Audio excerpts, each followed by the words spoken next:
She makes me so sad. Why?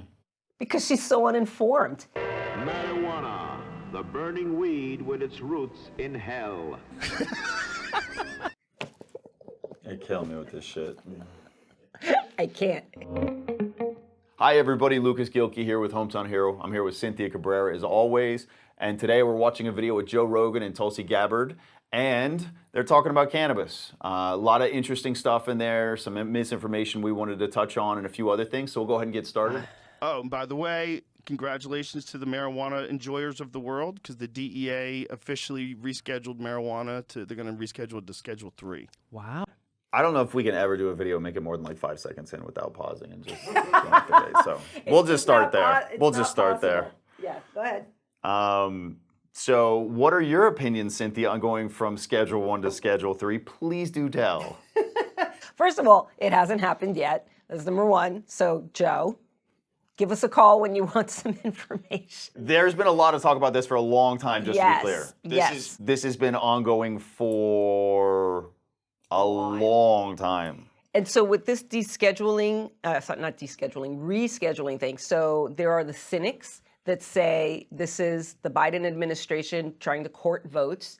And then there are people within the industry that fall in one of two camps. They are either thrilled with this information, or there are the other people who are like, this is a disaster in the making. You guys do not understand what's going to happen. Well, cannabis for me, has always been a political carrot. Of, anytime an election comes around, it's dangled and it's used as something that could potentially happen and never does. Now, I will say with the descheduling, they're actually rescheduling. They are making an effort to have meetings and do different stuff, but it still hasn't happened. No. And this is one of those things where I get texts and people are like, oh, they're rescheduling. I'm like, text me when it actually happens. Yeah, I mean, from the time... So far, I haven't gotten that text. From the time they announced it, it could be anywhere from, 18 months to 4 years before something happens. They have to take comments, then they have to review the comments, then they have to put out a rule, and then they have to take more comments on that rule. And you know how quick government moves. Even if they are dead set on rescheduling this and doing it as fast as possible, it still may take like 5 to 10 years. It could. I mean, and it's not... so what everybody's looking at on the surface is, oh my God, this is great. This will be, everybody will be able to book profits. But there are other sides to it as well. So one of the problems with Schedule 3, and opioids are a really good example because opioids are a Schedule 3. Schedule 3 is medicinal. It has medicinal benefits. It has to be prescribed by a doctor, correct. It has some benefits, medicinal benefits. So if you put marijuana into that category, I mean, think about it. So doctors will be able to prescribe it, right? You don't have to go through a government program. It puts it under the FDA's purview. So the FDA then would have to approve the drug. I mean, do you see the FDA saying, okay, you can just use these products because now they're Schedule 3? Or, are they going to deviate from the way they've been handling drugs that are scheduled under Schedule 3? Just for marijuana? Do you see, GlaxoSmithKline selling you joints or, a gummy? No, they're going to sell you a capsule or a pill. Yeah, it's gonna be pills. Because they have to maintain, manufacturing standards and that kind of thing. They have to be able to control it. Just like an opioid. They don't give you an unlimited number of refills for an opioid. Yeah. So it's the same types of things. And so when he congratulates Joe, because on the surface it looks like a great thing, but when you start peeling back layers and digging deeper, there's a lot going on here. There's a lot of things that could go sideways. Yeah. I would get people when I was in Congress calling and saying, hey, it's, my friend is retiring from the military from 30 years. Can you fly a flag in honor of him or her? And so you get a little certificate with it. And this, there are many flags that go up and down every day that are given as gifts to people. So someone did it with a American flag made out of hemp. And apparently it caused major problems within the DEA and within the administration saying, how dare you? How could anyone allow this to happen? Okay, so they're saying that they're talking about rescheduling the current administration, but they had a problem with a hemp flag going up? Yes. Also, so that's... They just jumped from one market to another market. They went from talking about rescheduling marijuana to talking about a hemp flag. I would like more details. There's no reason that a hemp flag would cause a problem. There's hemp clothing, there's all kind of hemp products, so I cannot imagine what the issue would be. Now, if they had tried to run a marijuana flag, I could see, but the idea that It's the same plant. the idea that the DEA would even know, because you just said it's a really common occurrence, anybody can fly a flag, somebody's retiring or whatever. So the DEA is on like high alert for a hemp flag? I mean, they had to test it. No, they didn't. So I don't know, this whole story sounds hinky to me. But I mean, she could be retelling it from somebody else. This thing that you're talking about, though, the federal government and the classification is the biggest barrier to this actually becoming. It's not a barrier. It was legalized in 2018, and she voted for it. A really viable and thriving industry in our country because people are growing crops of hemp, but they've got to go through all of this crazy THC testing. And I've talked to people who are farmers and business people who are investing in this, and they've had to throw like entire crops away because of, I don't know the details about the testing, but it just, 1 + 1 doesn't equal 2 when you look at the reality of the benefits of hemp and the farming process and the concerns that they have within the DEA. Okay, so she's talked to all these farmers that have to, she doesn't know the details. And this is disturbing to me because typically when you go do an interview about whatever, and maybe she didn't know that this subject was going to come up, but she is well-spoken on it. Her dad talks to her about hemp houses all the time. So it's not like she's got no knowledge of it, right? She has more than a passing knowledge of hemp. There are rules in place. There's remediation in place. So if a farmer, if their crop tests hot, there are remediation steps that they can take. Additionally, crops are tested 30 days before harvest to try to mitigate any potential remediation issues. So She keeps mentioning the DEA. This is all, my understanding is from the farming side, it's really USDA and then there's state. Correct. Whatever rules your state and the adopted. DEA carved out hemp from the Correct. Controlled Substances Act. So the DEA has nothing to do So if with it's it. not marijuana, they literally have nothing to do with it. Correct. Sort of, if it has any level of THC at all, it becomes Right. illegal, even if you're just processing it as a commodity and you're not using it. Right. But Correct. No, it's not any level of THC, and then they have to throw it away. That's untrue. hemp, you got another season. Whoop. Yeah. Okay, here's the hemp plant. Grows crazy fast, super light, super durable. Yeah. Just got to think about it as a commodity and stop connecting There's nothing stopping people from growing hemp and making furniture out of it or whatever they want. There's nothing standing in the way of doing that. it to marijuana. Exactly. And you're going, well, this is invaluable because this could solve a lot of our problems, especially with deforestation. And then if you look at it for building materials, like I am fascinated. I am absolutely fascinated that Joe Rogan lives into, and I love Joe Rogan. I remember Joe, I watch a lot of old TV, right? Because new TV sucks. So I watch all this old TV, and in my queue, well, yes, but before Fear Factor, he was on a show from the 90s called News Radio. Oh yeah, I remember that show. Yes, and he's great. Yeah, that's where I knew. Yeah, anyway, so he's great. So I love Joe Rogan and all that good stuff. And he lives here in Texas. And so I kind of I'm always surprised when somebody with this high profile personality in the state that talks to so many people is clearly unaware that there is an entire hemp-derived cannabinoid industry in the state to the tune of, $8 billion in economic impact. And he knows nothing about it, and clearly neither does she. And this is one of those areas that has huge potential for a small island state like ours in Hawaii. And what's interesting is Mitch McConnell, I believe he's from Kentucky, their state is also a state that is promoting hemp as a major agriculture driver. So there's opportunity there, but it requires a lot more education from those. She makes me so sad. Why? Because she's so uninformed. Here's a woman on a national stage. A lot of people love her. She knows so much. I mean, if this woman turned her attention to what's happening to the hemp industry, thanks to the marijuana industry and prohibitionists and all that. I mean, she could be a powerful advocate, but she's totally uninformed. The thing that makes me sad is that that was in 2018. It took effect in 2019. This is 2024. Like, this is happening. Yeah. From those both in the administration and in Congress to actually take down those barriers and allow it to actually truly be an industry in America. She keeps referencing barriers. What barriers is she talking about? This is why I'm sad. Look, this is my sad face.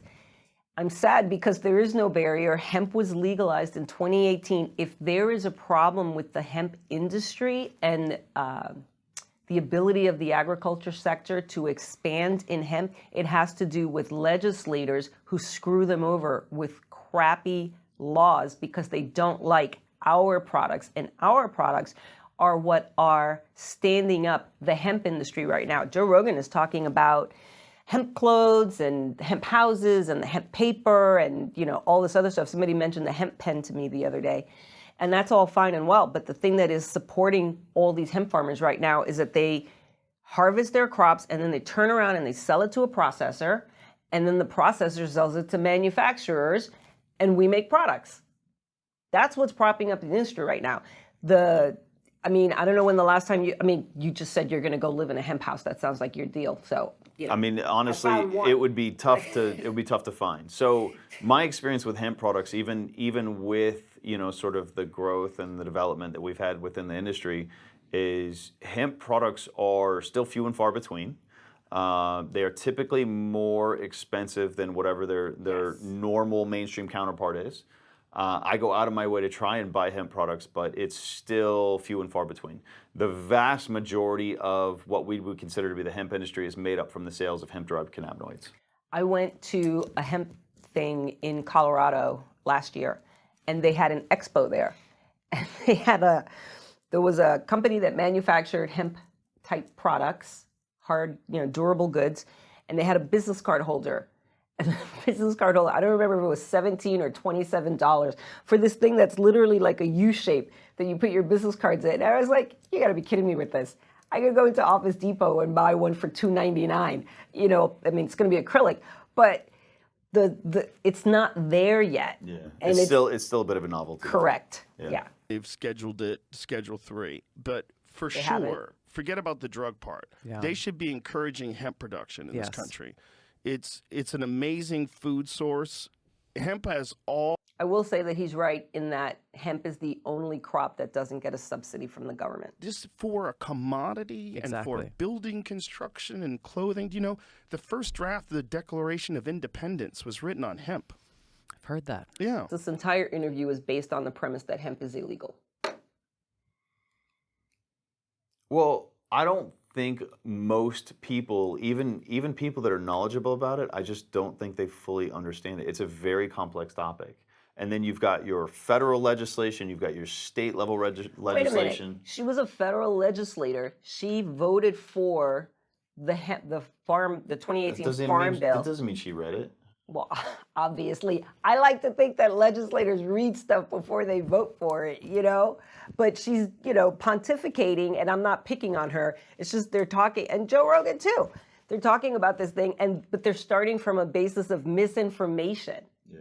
Yeah, okay. It was used for everything. Yeah. It was used for ropes for sailboats. Sales, They made ropes. sails out of it. Maps. All that's the canvas. That was all made out of Candle canvas wicks. initially. It was all hemp.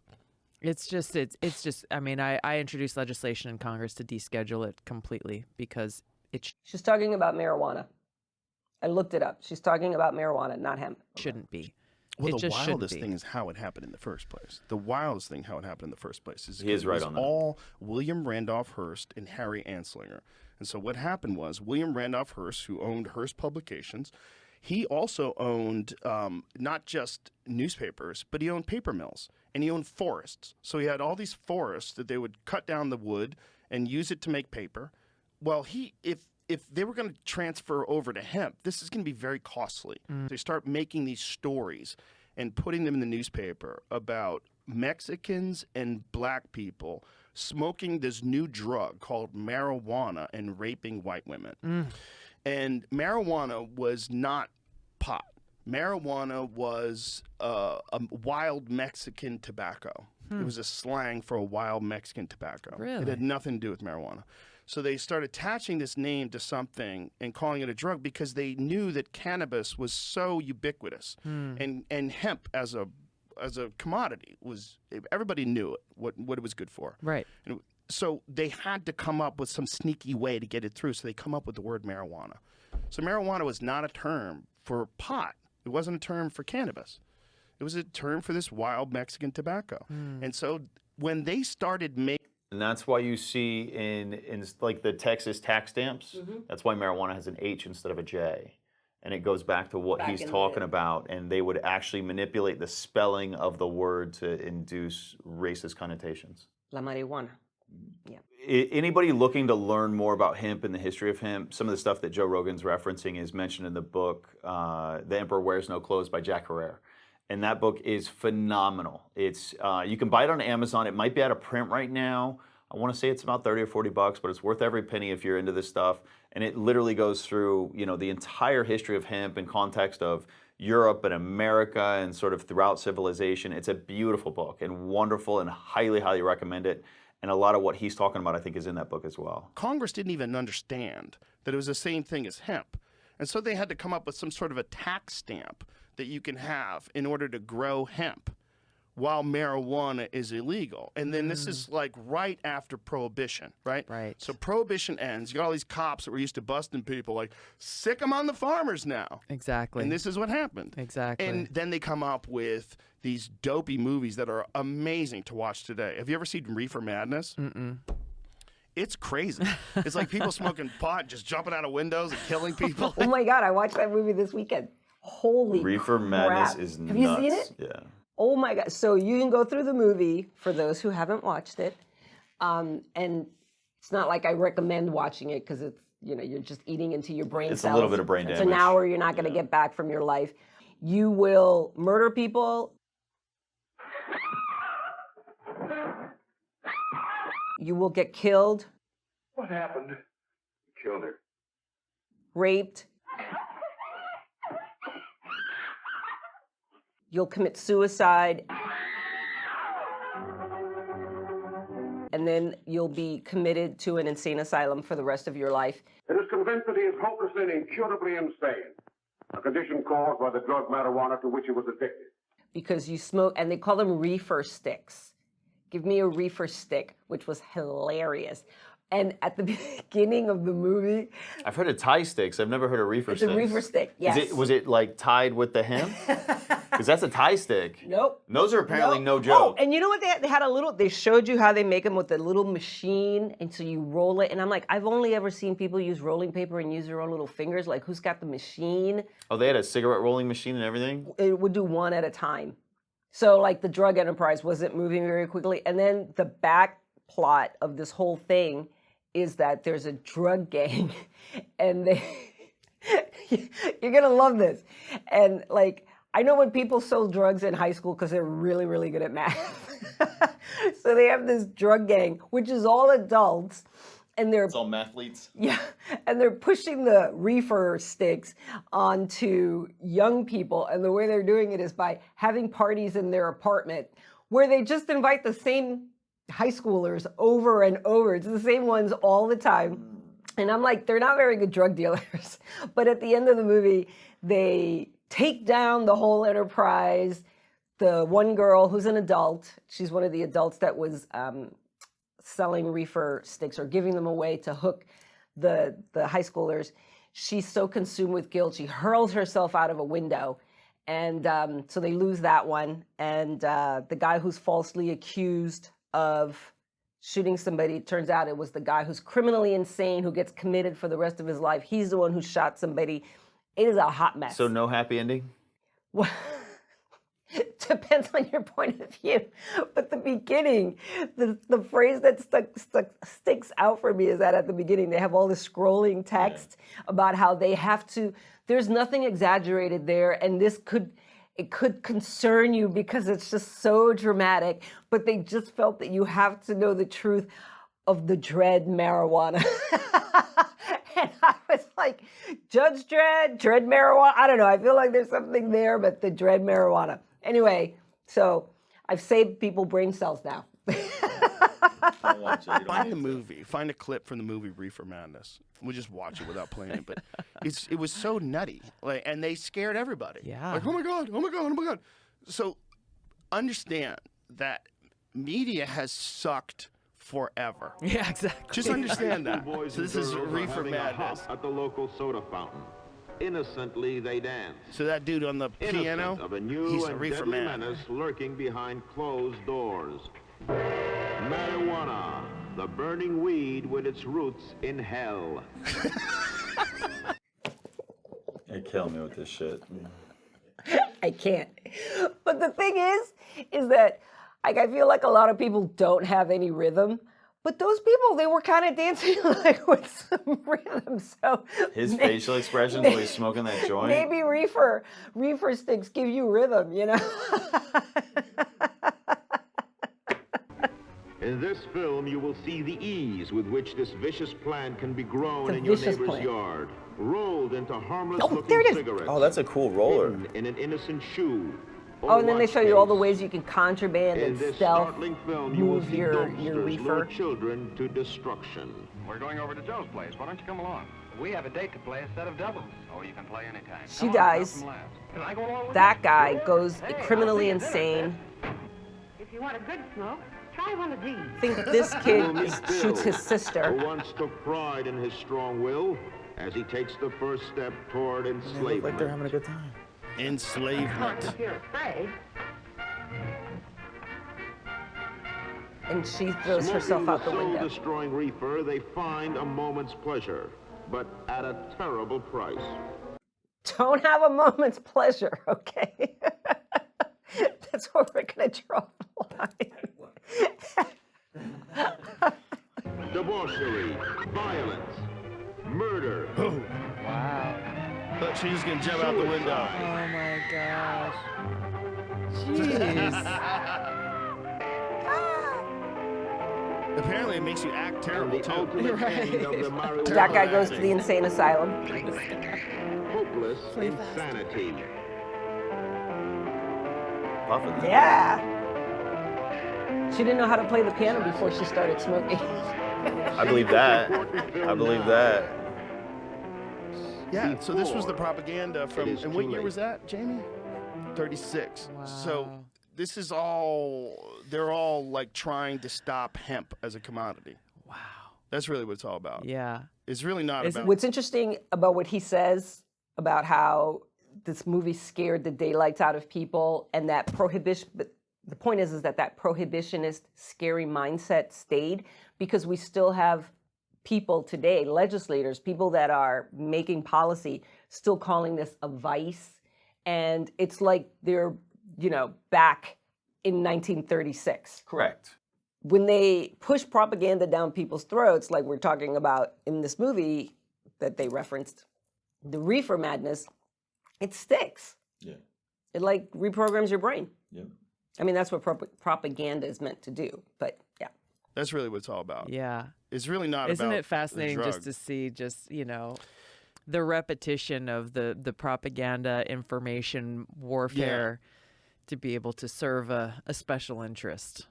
Yeah, I mean, that's essentially what's happening today. We're starting to see it with the marijuana industry in Texas. We're seeing it in marijuana industries with other states. On the federal level, the marijuana industry is literally using the same tactics that were used against them against hemp. And that, to me, is insanity. I mean, I have the opposite take. I think it's genius. They got what they wanted, and now they're like, and let's crush our competition using the same thing that kept us out of business for 50 years. It's so dumb. It's the same It's plan. dumb, It's the same but plan. Yeah, it's ridiculous, and it's ridiculous that it's always Fomenting existed. fear and Yeah, and that it was going on almost 100 years ago. it's and then of course all the medicinal qualities of CBD as well, and Yeah. how many It's great people and stuff. kids and just people are benefiting from that. Doesn't CBD come from hemp? Well, it comes from cannabis. How can they be talking about how hemp is illegal, but CBD is helping so many people? The conflict here is, as as majority of states in the country have legalized it in some fashion, whether it's medicinal Now they're back to talking about marijuana, not hemp. or recreational or whatever, all these different levels. But because of the federal prohibition, essentially, you've got banking. It is a multi-$100 million industry, at least at this point. Are you irritated? In order to be able to conduct business with the bank Was that a deep sigh? Like you're irritated? Okay, so what did she say? Hundreds of millions of dollars. Like, there are Did you hear how deeply he sighed? There are single companies in this industry that are valued at like billions of dollars. Large MSOs, the companies out of Canada, a variety of companies, hundreds of millions. To put this in context, the sales from 2023 in Texas in the hemp industry generated, based on our math, roughly $325 million in sales tax. Shut up. Yeah. It's a multi-billion-dollar industry just in Texas. I know, but So it's way past. I mean, we're paying hundreds of million dollars in tax revenue, let alone billions of dollars as an industry. By the way, the hemp industry is larger than the marijuana industry as of 2022. Correct. Substantially. And I would argue once we get relevant data from 2023, that number is going to be even bigger of a gap. Yeah. The second, third, fourth order of effects of this scheduling of cannabis is very, very far-reaching and creating a worse problem, which is okay. So we do this on the black market. Does this just become a cash industry, or where does this go? Yeah. She's finally said something super accurate. I had a guy on the podcast, his name is John Norris, and he started off as a game warden. So he started off as a guy who's going to check fishing licenses and stuff. And one day they find that a stream has been diverted, and they're trying to figure out why the stream is dried up. So they make their way up the stream, and they find this irrigation system that's set up for an illegal marijuana grow-op in the middle of public land in California. For context, because I watched the interview that he's talking about. So for context, that guy, he is a forest ranger. He's really well spoken. He's written 2 books. He has like an environmentalist point of view, because what his concern is primarily is that these illegal grows divert resources that are meant to go to, fish and wildlife and that kind of thing. But the story that Joe's talking about happened in 1995, well before California legalized marijuana. There's no need for illegal grows anymore, right? You can just buy a license from somebody. You can just rent their land, whatever. Growing in California without a license is now just a misdemeanor. Well, I would argue, though, there's still a lot of illegal grows, even if they don't need to, just simply from a tax standpoint. My understanding is there's still illegal grows up north. There always will be. I think illegal grows probably belong to legal operators who are not making money in the legal market, and so it's not so much the cartel as what it used to be. They're diverting the resources, their grows, they're diverting some of the crops so they can actually make some money. My experience, I come from a counter-narcotics background. I was involved in the war on drugs on the government side. And so, have to give clarification there. So, my experience and from what I'm seeing, it seems like there is vastly less marijuana coming from out of the country.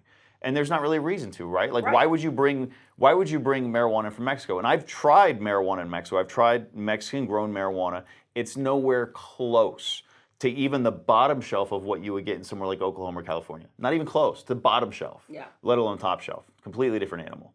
So, in my experience, there's no incentive, there's no benefit for them to grow. America has taken the lead on cannabis. We're growing the best marijuana. We're growing the best hemp. Just as a whole, even with these subpar laws and some kind of piecemeal of these industries kind of struggling to figure out how to make this work, we're still the best in the world.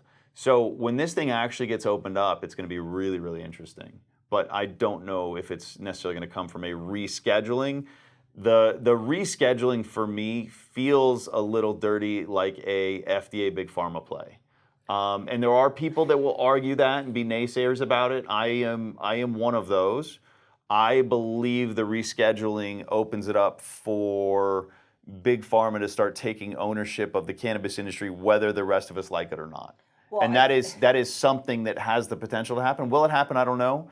But I would argue it's going to open it up. And I know when big pharma sniffs money, they tend to get pretty aggressive with it and tend to go after it pretty hard. Well, yes, I agree. And I mean, pharma's not going to be selling you joints. Correct. Right? They're not going to be selling you vapes. Although Mr. Nice Guy they were. That's the job. He worked at that pharmaceutical company that sold bags of weed. Well, point is that I think there are a lot of unintended consequences to rescheduling that have not been discussed. Yeah. And to your point, I don't see the reason for illegal cartel grows because there's much easier ways of doing it. No. And also they're going to make more money smuggling other things than that. Correct. John said at the time of our podcast that 90% of all the marijuana that's being sold in the states where it's illegal is all from these grow ops, a lot of them in California. Disagree with John. Yeah, I don't agree with that either. There's no incentive to have an illegal grow, and none of these companies, the legal ones, are, state legal, are making money, and so they divert their own crops so that they, to the black market or illicit market so that they can make money. And this is because it's illegal, and this is the same reason why fentanyl's coming in. The same I mean, don't do heroin, kids, okay? But it should. If you keep everything illegal, you're going to just prop up the government of these countries that is allowing this stuff to come. So I actually agree in context with what he's saying. He's saying that if you make something illegal, it's going to shift the market. And that's the argument that we're using in Texas as well.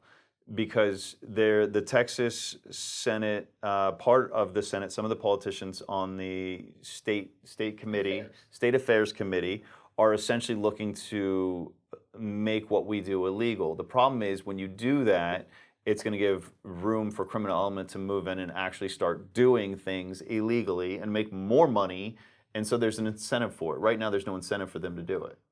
If you don't do that, you're just going to empower our neighbors to the south who happen to be drug dealers, some of them, and they're making billions of dollars selling drugs to America. Yeah. And you're killing kids at a rate higher than ever in recorded history. People are dying. There's 100,000 plus people every year that are dying from opiate overdoses, which is nuts. Yeah. That's so it's much. Crazy. It's crazy that it's happening here in the United States of America. This is the conversation that needs to be had, though. You know what I mean? It's the same thing about people unwilling to even discuss what is the right path. How do we handle this crisis that is a national crisis? Yeah, that's they'll taking just so tell many you, people's lives. Tell people not to do it. Yeah, right. Okay. Okay. It's like, I don't know. Well, that works out. That doesn't work. It doesn't work. We're in a weird spot. I have yet to find, whether it's a prescription or anything, I have yet to find something that impacts my body in a better way than THC. I fully agree with you. I can't do opiates. They make me sick. I've taken codeine once in my life and I puked my guts out. Will never do that again. I think a lot of the stuff that gets prescribed for pain relief is either too strong, unnecessary, addictive, habit form. I mean, there's just a slew of stuff that comes with it. Whereas with THC, I mean, I'm at the point now where I've cut back pretty heavy on my THC usage just because I felt like I was using it too much and I want to cut back. I mean, I can go days without THC, weeks without THC. It doesn't even bother me. It's non-addictive. Well, I mean, I think like with prescription drugs, it depends on the person. I remember when they started cracking down on the opioids, the overprescription of opioids. My grandmother, who had like broken her knee or something back in the day, and she was on 10 Percocets a day or something like that. Yeah, but she was lucid, she was fine, the whole deal. And then she fell again and she had to move in with my mother. And my mother took her to a new doctor who was like, oh, you're on way too much Percocet, and cut her back to like 1 pill a day, like that. like from one day to the next. And so my grandmother, who is like, was awesome because she died shortly after this, like she spent the last few months of her life miserable, like absolutely miserable. And like, so anyway, the point about the prescription drugs is like everybody's different, just like with THC. You can't say that there's a certain number of milligrams that are good for everybody. It depends on the person. And I mean, I took Percocet when I had my lung issue, and I was like hallucinating. So I'll never do that again. But that's never happened with THC. I've had a decent amount of experience within the last 12 months around sort of people going through the process of dying and requesting THC and wanting THC, whether it's family members or friends or kind of whoever. And it's been really interesting that a lot of times it'll get to the point where whatever they're taking isn't giving them the benefits they want, and so then they go towards the THC. And some of the people that have asked for it are people that are very anti-THC and have been so their entire lives up until the last stretch, where they realize, oh wait, this actually is beneficial. It's a shame. It's a shame that they find that out. It's sort of at the very end, but it's not surprising considering sort of how strong the Prohibition experience has been within this country over the last 100 years. That's what I was going to ask you. Do you think that it's because like they've suffered so much, they're so miserable that they will try anything, even the thing they thought was bad? Correct. Yeah. And it turns out to be nowhere near as bad as what they thought, and then they ask for more of it. Yeah. Almost every case. Thank you for joining us as always. Happy hunting, and we'll see you on the next video.